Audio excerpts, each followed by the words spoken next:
മുൻ മന്ത്രി കടകംപള്ളി സുരേന്ദ്രൻ ഒരു സ്കൂട്ടർ സ്റ്റാർട്ട് ചെയ്യുന്നു. സ്റ്റാർട്ട് ചെയ്ത് അദ്ദേഹം കുടു ഓടിച്ചിട്ട് പോവുകയാണ് നമ്മുടെ ആഭ്യന്തരമന്ത്രിയായിട്ടുള്ള രമേശ് ചെന്നിത്തലയെ കാണാൻ. വളരെ അത്യാവശ്യമുള്ള എന്തോ കാര്യമാണ് എന്നാണ് തോന്നുന്നത്. കാരണം അദ്ദേഹം ഹെൽമറ്റ് എടുക്കാൻ മറന്നിട്ടുണ്ടായിരുന്നു. ഹെൽമറ്റ് എടുക്കാൻ മറക്കുക എന്ന് പറയുന്നത് വളരെ ഗുരുതരമായിട്ടുള്ള കുറ്റമാണ്. ഇതിന് MVD കൃത്യമായിട്ടുള്ള നടപടി എടുക്കണമെന്നുള്ളതാണ് ഇപ്പോഴത്തെ മാധ്യമങ്ങളിലെ വാർത്തയൊക്കെ കാണുമ്പോൾ നമുക്ക് മനസ്സിലാവുന്നത്. ഹെൽമറ്റ് എടുക്കാതെ യാത്ര ചെയ്യുന്നത് തെറ്റാണ്, കുറ്റകരമാണ് എന്നുള്ളത് കൊച്ചു കുഞ്ഞിന് പോലും അറിയാം. പക്ഷെ എന്തുകൊണ്ടോ കടകംപള്ളി സുരേന്ദ്രൻ അത് മറന്നുപോയി. അദ്ദേഹത്തിന്റെ പഴയ എന്താ പറയാ ആ ഒരു വ്യക്തിപ്രഭാവം അല്ലെങ്കിൽ ഇരുന്ന സ്ഥാനത്തിന്റെ ഒരു തഴമ്പൊക്കെ കൊണ്ടാണോ എന്ന് നിങ്ങൾ തെറ്റിദ്ധരിക്കരുത്. അദ്ദേഹം വളരെ അത്യാവശ്യമായിട്ടുള്ള ഒരു കാര്യത്തിനായിരിക്കണം പോയിരിക്കുന്നത്. നമ്മൾ കാണാറുണ്ടല്ലോ, നമുക്ക് തന്നെ പെട്ടെന്ന് ധൃതി വെച്ചോ അല്ലെങ്കിൽ പെട്ടെന്ന് ഒരു വെപ്രാളമൊക്കെ വന്നു കഴിഞ്ഞിട്ടുണ്ടെങ്കിൽ നമ്മൾ പോകുമ്പോൾ പലതും എടുക്കാൻ മറന്നു. സ്ഥലത്ത് എത്തുമ്പോഴായിരിക്കും വിചാരിക്കുന്നത് ഷു ആവശ്യമുള്ള കാര്യം എടുത്തില്ല. അപ്പൊ അത്തരത്തിലുള്ള ചർച്ചകൾ നടന്നുകൊണ്ടിരിക്കുകയാണ്. പ്രധാനപ്പെട്ട ചർച്ചയാണ്.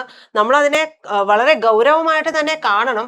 കാരണം തലയ്ക്ക് കേടെന്തെങ്കിലും പറ്റിക്കഴിഞ്ഞിട്ടുണ്ടെങ്കിൽ പറഞ്ഞിട്ട് കാര്യമില്ലല്ലോ. അപ്പോ മാധ്യമങ്ങളുടെ ശ്രദ്ധ മുഴുവൻ അദ്ദേഹം ഇത്തരത്തിൽ പോയത് കൊണ്ടാണ്. അങ്ങനെ പോകുമ്പോഴാണ് നമ്മൾ ചില കാര്യങ്ങളിലേക്കൊക്കെ ചിന്ത പോകുന്നത്. ആഭ്യന്തരമന്ത്രിയാണ് രമേശ് ചെന്നിത്തല. അദ്ദേഹത്തെയാണ് കാണാനായിട്ട് കടകംപള്ളി ചെന്നത്. അപ്പോ എന്തിനായിരിക്കാം ഈ ചർച്ച? ഇത് നമ്മുടെ മാധ്യമങ്ങൾ ഇപ്പൊ പറയുന്നില്ല. എന്നാലും നമുക്കൊന്ന് നോക്കാം എന്തിനായിരിക്കാം ഈ ചർച്ച എന്നുള്ളത്. മുൻ മന്ത്രി വെളിപ്പെടുത്തിയ പ്രകാരം നടത്തിയിട്ടുള്ള ശുപാർശയുണ്ട്. അദ്ദേഹം ചില ശുപാർശകളെ കുറിച്ചൊക്കെ വെളിപ്പെടുത്തിയിരുന്നു. അത് എന്താണ്? എന്തുകൊണ്ടാണ് സ്വയം സ്കൂട്ടർ ഓടിച്ചു ചെന്നത്? അതൊരു പ്രധാനപ്പെട്ട കാര്യമാണ്.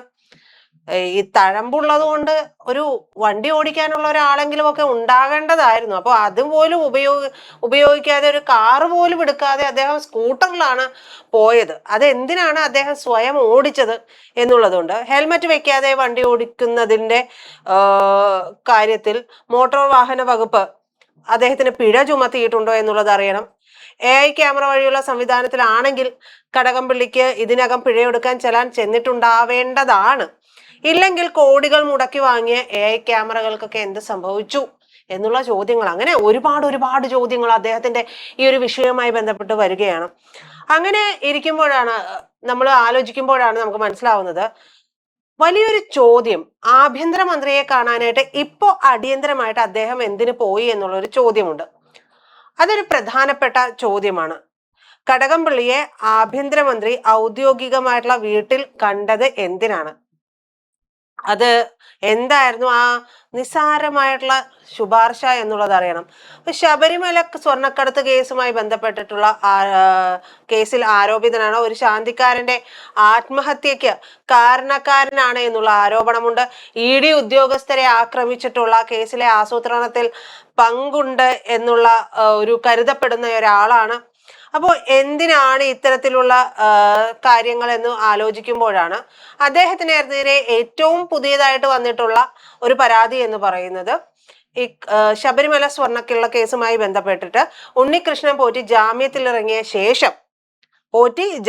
ഇറങ്ങിയ ശേഷം കടകംപള്ളി സുരേന്ദ്രനെതിരെ സംസ്ഥാന പോലീസ് മേധാവിക്ക് ഒരു പരാതി നൽകിയിട്ടുണ്ട്. അതായത് ശബരിമല സ്വർണ്ണക്കൊള്ള കേസിലെ അന്വേഷണം തന്നിലേക്ക് എത്താതിരിക്കാൻ ഒരു സ്ത്രീയെ മുൻനിർത്തി തന്നെ വ്യാജമായ ഭൂമി ഇടപാട് കേസിൽ കൊടുക്കാൻ കടകംപള്ളി സുരേന്ദ്രൻ ശ്രമിക്കുന്നു എന്നുള്ളതായിരുന്നു ആ പോറ്റിയുടെ ആരോപണം. എന്നാൽ സ്വാഭാവികമായിട്ടും എല്ലാവരും പറയുന്നത് പോലെ അത് വെറും ആരോപണമാണ്, വസ്തുതാരഹിതമാണ്, അടിസ്ഥാനരഹിതമാണ് എന്ന് പറഞ്ഞ് രണ്ട് കൈയും കൊണ്ട് കടകംപള്ളി തള്ളുകയും ചെയ്തിട്ടുണ്ട്. ഇനി മറ്റൊന്ന് എന്ന് പറയുന്നത് നമ്മുടെ ഇപ്പോഴത്തെ മുഖ്യമന്ത്രിയായിട്ടുള്ള VD സതീശനെതിരെയുള്ള മാനനഷ്ട കേസാണ്. ശബരിമലയുമായി ബന്ധപ്പെട്ട് തന്നെയാണ് ഈ വിഷയവും വന്നിട്ടുള്ളത്.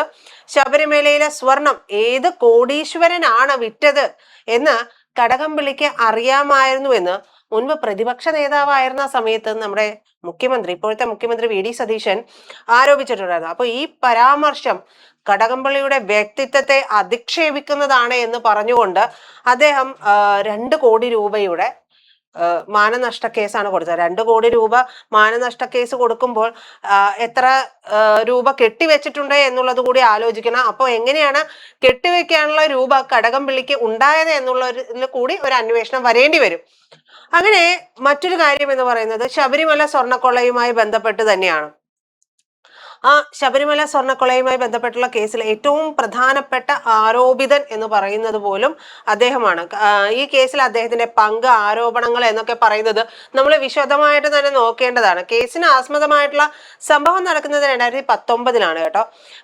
കടകംപള്ളി സുരേന്ദ്രൻ എന്ന് പറയുന്ന ദേവസ്വം മന്ത്രിയായിരുന്ന 2019 ദ്വാരപാലക ശില്പങ്ങളും ശ്രീകോവിലെ ചില കട്ടിലപ്പാളികളും ഒക്കെ സ്വർണം പൂശിയ തകിടുകൾ അറ്റകുറ്റപ്പണിക്ക് എന്ന പേരിൽ ഇളക്കി മാറ്റി, അതായത് അതിൽ നിന്നൊക്കെ എടുത്ത് മാറ്റിയിട്ട് ചെന്നൈയിലെ ഒരു സ്ഥാപനത്തിലേക്ക് കൊണ്ടുപോകുന്നു. ആ സ്ഥാപനത്തിന്റെ പേര് നിങ്ങൾക്ക് എല്ലാവർക്കും അറിയാവുന്നതാണ്.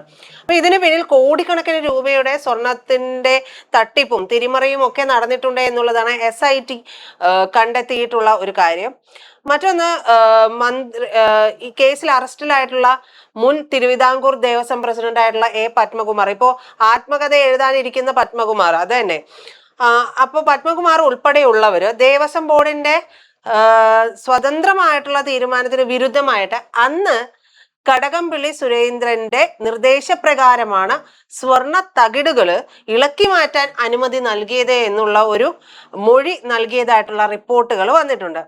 ഇനി ഇതില് ഒന്നാം പ്രതി എന്ന് പറയുന്നത് ഉണ്ണികൃഷ്ണൻ പോറ്റിയാണ്, വില്ലാളി വീരനാണ്.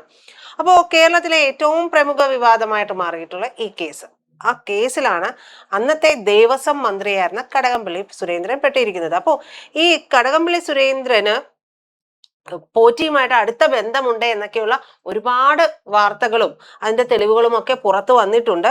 അപ്പൊ ഇതിന്റെ ചിത്രങ്ങൾ അടക്കം വന്നതാണ്. അപ്പൊ അദ്ദേഹം പറയുന്നത് ആ വഴി കൂടി പോയപ്പോൾ കണ്ടതാണ് എന്നൊക്കെയാണ് അദ്ദേഹം പറയുന്നത്. എന്തായാലും ശബരിമല സ്വർണ്ണക്കൊള്ള കേസ് എന്ന് പറയുന്നത് അന്വേഷിക്കുന്ന സംഘം കടകംപള്ളി സുരേന്ദ്രനെ ചോദ്യം ചെയ്തിട്ടുണ്ട്, അദ്ദേഹത്തിന്റെ മൊഴി രേഖപ്പെടുത്തിയിട്ടുണ്ട്. താൻ ദേവസ്വം മന്ത്രിയായിരുന്ന സമയത്ത് തന്നെയാണ് ഇതൊക്കെ നടന്നത്. എന്നാൽ ദേവസ്വം വകുപ്പ് നയപരമായ കാര്യങ്ങൾ മാത്രമാണ് ഞാൻ ചെയ്തത്, ഞാൻ ഇത്തരത്തിലുള്ള ചീപ്പ് കാര്യങ്ങളിലൊന്നും ഇടപെടാറുണ്ടായിരുന്നില്ല എന്നുള്ളതാണ് കടകംപള്ളി പറഞ്ഞിരിക്കുന്നത്. അങ്ങനെയാണ് കടകംപള്ളിയുടെ ഒരു വിശദീകരണം വരുന്നത്. മറ്റൊന്ന് എന്ന് പറയുന്നത് മുൻകാല രാഷ്ട്രീയ വിവാദങ്ങളൊക്കെ ഉണ്ട്. അപ്പോൾ ഈ സ്വർണ്ണക്കടത്ത് കേസുണ്ട്, ഈ ശബരിമല സ്വർണ്ണക്കൊള്ളയല്ല കേട്ടോ, അതിനു മുമ്പ് ഒരു സ്വർണ്ണക്കടത്ത് കേസ് ഉണ്ടായിരുന്നല്ലോ, ഈ ബിരിയാണി ചമ്പിലൊക്കെ കൊണ്ടുപോയിട്ടുള്ള സ്വർണ്ണക്കടത്ത് കേസ്. അതില് സ്വപ്ന സുരേഷിന്റെ വെളിപ്പെടുത്തലുകളുടെയൊക്കെ ഒരു അടിസ്ഥാനത്തിൽ കടകംപള്ളിക്കെതിരെ അന്വേഷണം വേണമെന്ന് ആവശ്യപ്പെട്ട് കോൺഗ്രസ് ഉൾപ്പെടെയുള്ള പ്രതിപക്ഷ സംഘടനകളൊക്കെയും മുൻപ് പോലീസില് പരാതി കൊടുത്തിട്ടുണ്ടായിരുന്നു. അപ്പോ എന്തായാലും അങ്ങനെയുള്ള കാര്യങ്ങൾ കൂടി വന്നിട്ടുണ്ട്. കൂടാതെ തിരഞ്ഞെടുപ്പ് സത്യവാങ്മൂലങ്ങൾ പ്രകാരം രാഷ്ട്രീയ പ്രക്ഷോഭങ്ങളും ഹർത്താലുകളും ഒക്കെ അനുവദിച്ച് നിയമവിരുദ്ധമായിട്ട് സംഘം ചേരുന്നതുമായി ബന്ധപ്പെട്ടും പൊതുവഴി തടസ്സപ്പെടുത്തുന്നതുമായിട്ടൊക്കെ ബന്ധപ്പെട്ടിട്ട് തിരുവനന്തപുരത്തെ മ്യൂസിയം, വഞ്ചിയൂർ, പേട്ട, പൂജപ്പുര തുടങ്ങിയ പോലീസ് സ്റ്റേഷനുകളിലൊക്കെ ഇദ്ദേഹത്തിനെതിരെ കേസുകൾ രജിസ്റ്റർ ചെയ്തിട്ടുണ്ട്. അതൊക്കെ ഇല്ലെങ്കിൽ പിന്നെ എന്ത് രാഷ്ട്രീയക്കാരൻ, ഇതൊക്കെ പറയുന്നവർക്കൊരു മര്യാദ വേണ്ട എന്നുള്ളതാണ്. അപ്പൊ അത്തരത്തിലുള്ള കാര്യങ്ങളും ഒക്കെ ഉണ്ടായിട്ടുണ്ട്. കൂടാതെ ഏറ്റവും ഒടുവില് ഈ കഴിഞ്ഞിടക്കാണല്ലോ തിരുവനന്തപുരം കോർപ്പറേഷനിൽ ആ തമ്മിലടി ഉണ്ടായിട്ടുള്ളത്. അപ്പോൾ അതുമായി ബന്ധപ്പെട്ടിട്ട് mayor VV Rajesh, V Sivankutty എന്നിവർക്കൊപ്പം തന്നെ കടകംപള്ളി സുരേന്ദ്രനെതിരെയും മ്യൂസിയം പോലീസ് കേസ് രജിസ്റ്റർ ചെയ്തിട്ടുണ്ട്. അപ്പോൾ CPM BJP കൗൺസിലർമാർ തമ്മിലുണ്ടായിട്ടുള്ള സംഘർഷത്തിന്റെ പശ്ചാത്തലത്തിലാണ് നടപടി. അപ്പൊ ഇത്രയും ഒരു കാര്യങ്ങൾ അദ്ദേഹത്തിന്റെ പേരിൽ ആരോപണങ്ങളും കേസുകളുമായിട്ടൊക്കെ രജിസ്റ്റർ ചെയ്യുകയൊക്കെ ചെയ്തിട്ടുള്ള കാര്യങ്ങളാണ്. ഇതിൽ ഏറ്റവും പ്രധാനപ്പെട്ടത് നിങ്ങൾക്ക് കേൾക്കുമ്പോൾ തന്നെ മനസ്സിലാവും, ശബരിമല സ്വർണ്ണക്കൊള്ളയാണ്. ഈ ശബരിമല സ്വർണ്ണക്കൊള്ളയുമായി ബന്ധപ്പെട്ടിട്ട് ഒരുപാട് അലിഗേഷൻസ് ആണ് വന്നിട്ടുള്ളത്.